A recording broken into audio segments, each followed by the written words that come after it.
lot of rumours, a lot of unsubstantiated stories about what's been happening in Antarctica over the last decade, since Operation High Jump, since the Second World War, when there were German expeditions to Antarctica, and there were orders given to Admiral Richard Byrd to actually go down there and find the Nazi bases in Antarctica, and that was back in 1939.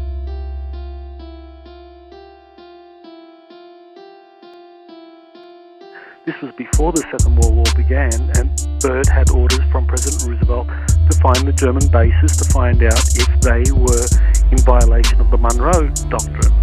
But of course the Second World War began, and so everyone forgot about Antarctica. And then after the Second World War, you had Operation High Jump, and there was that mysterious kind of expedition where you had 3,800 military personnel going on this naval flotilla with an aircraft carrier, presumably to conduct a scientific mission without scientists. You just had 3,800 military personnel. So I think it's pretty clear that they were doing far more than just measuring the temperature, checking the penguins, and other kind of purely scientific methods.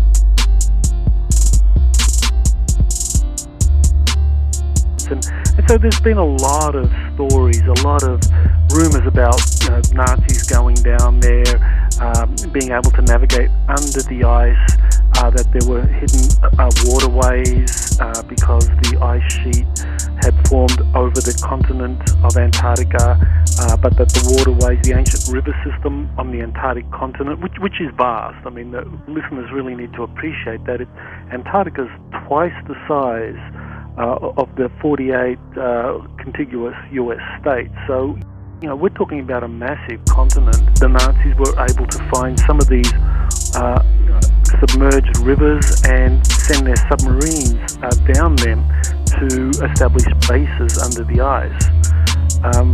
So there's all of these stories have been floating around for decades now. But what happened that's really shifted things and got me interested in this in terms of a new book project were these scientific studies in 2017 that started coming out, basically confirming that there was an ancient cavern system under Antarctica, and also other studies showing that there was this kind of underwater, under ice river system down there. But the one that really got my attention was a study by these Australian scientists that came out in September of 2017, and in what they found were huge caverns that were thermally heated. And what the scientists found, what these these cavern systems were quite extensive, that they actually stretched right under the Antarctic continent, especially the Western Antarctica, and that because of the thermal heating, that these were around 25 degrees Celsius and 77 degrees Fahrenheit, and that these were quite extensive. So immediately there, what you have is the possibility that there could well have been bases established under the ice in these thermally heated cavern systems that were accessible from the waterways that extended all the way out to the ocean. So that really got my attention, because that confirmed what a lot of the rumours were saying, that the Nazis had been able to establish bases down there.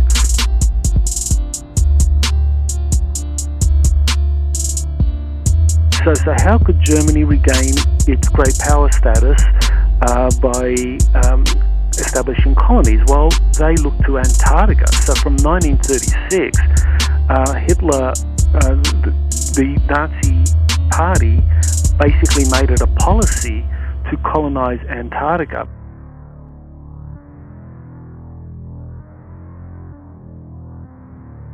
Began to develop quite an extensive program where they would send settlers down there, German soldiers, that they actually groomed women to go down to Antarctica.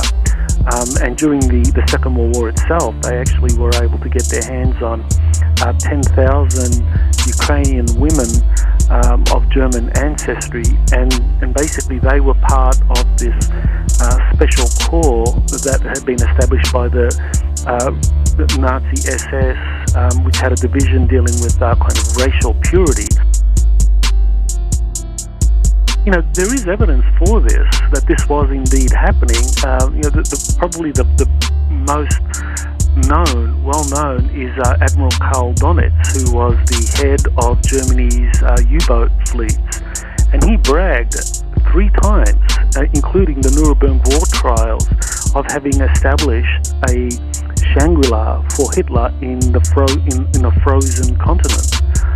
So he was clearly referring to Antarctica, and the German Navy, especially the U-boats, these were the ones that were setting up the German colony in Antarctica. So, you know, when you combine Donitz's comments with a lot of the evidence showing that there were missing German scientists and many tens of thousands of missing German personnel after the Second World War, and then you combine that with the mysterious Operation High Jump incident, then you start to question, well, you know, did they actually escape down to Antarctica?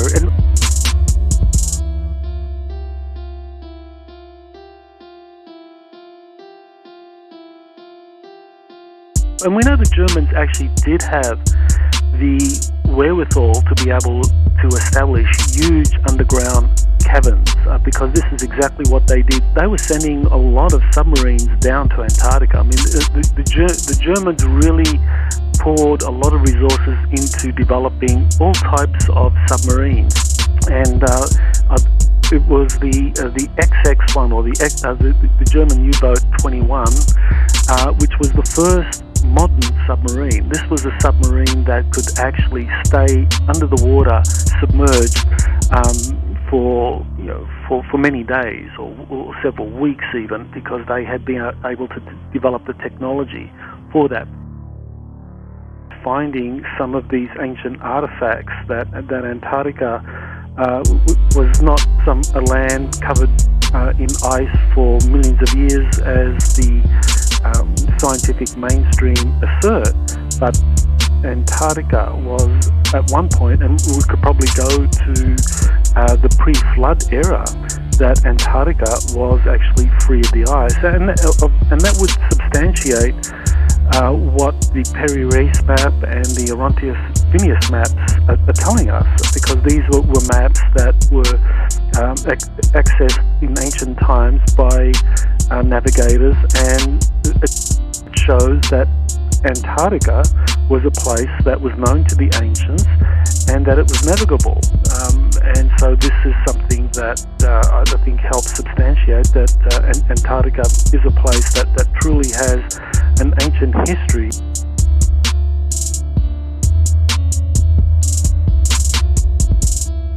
That this is part of the ancient history. That when we look at some biblical texts, you look at the book of Enoch, for example. It talks about these fallen angels that landed on Mount Hermon and began to interbreed with the women in that local area, and they created the Nephilim. These were giants, and that they created a great civilization. And that essentially the fallen angels, they were leaders. They provided advanced technologies to that civilization.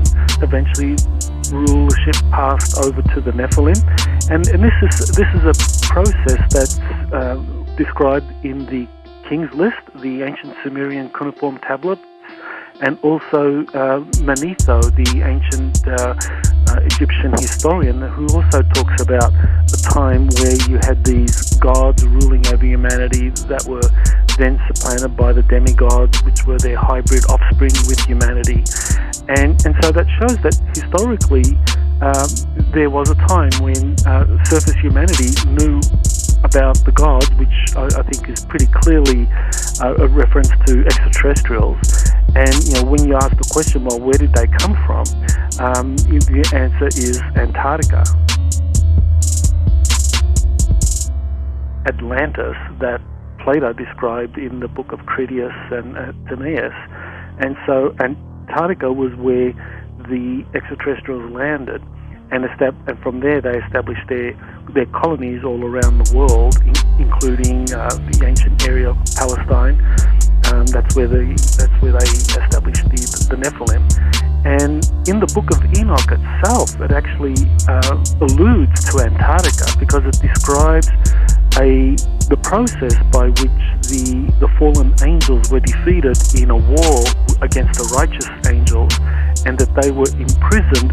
When you look at Antarctica, there's a mountain range which actually does actually have a very strong similarity to what the Book of Enoch describes, and that is the Sentinel Mountains, and in particular Mount Vinson, which is the tallest mountain in Antarctica, and it has 6 mountains around it, 3 on either side.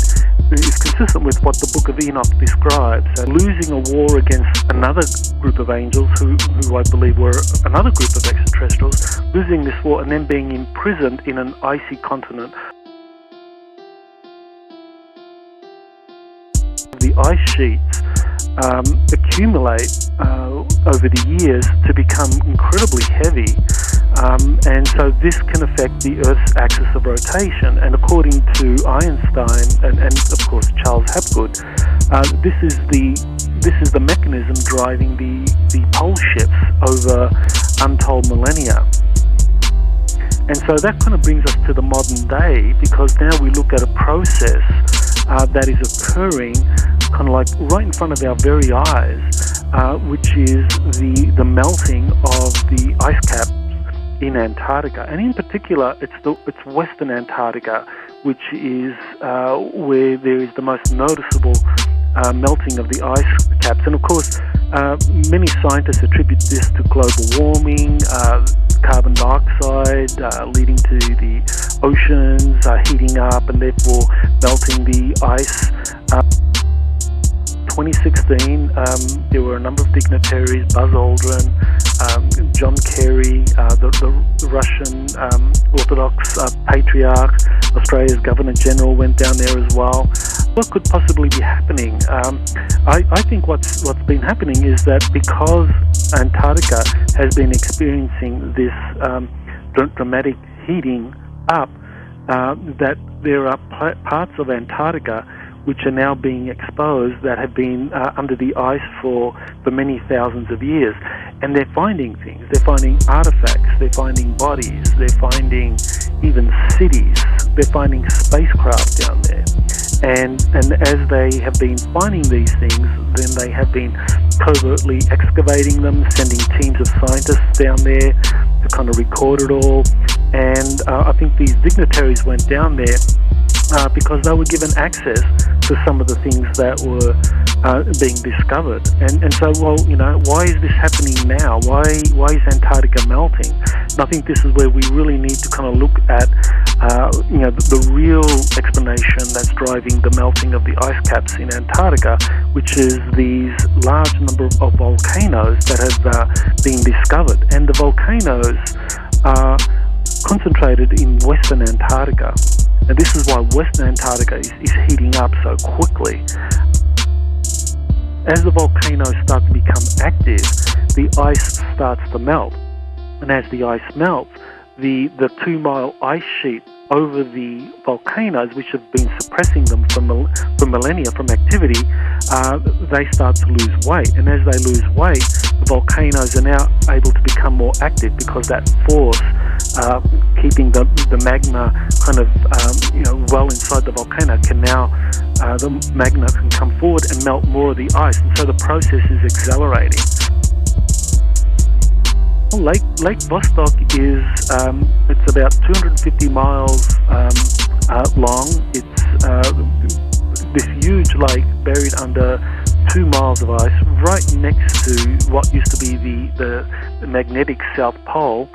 And when they first discovered Lake Vostok through radar mapping around 1989, 1990.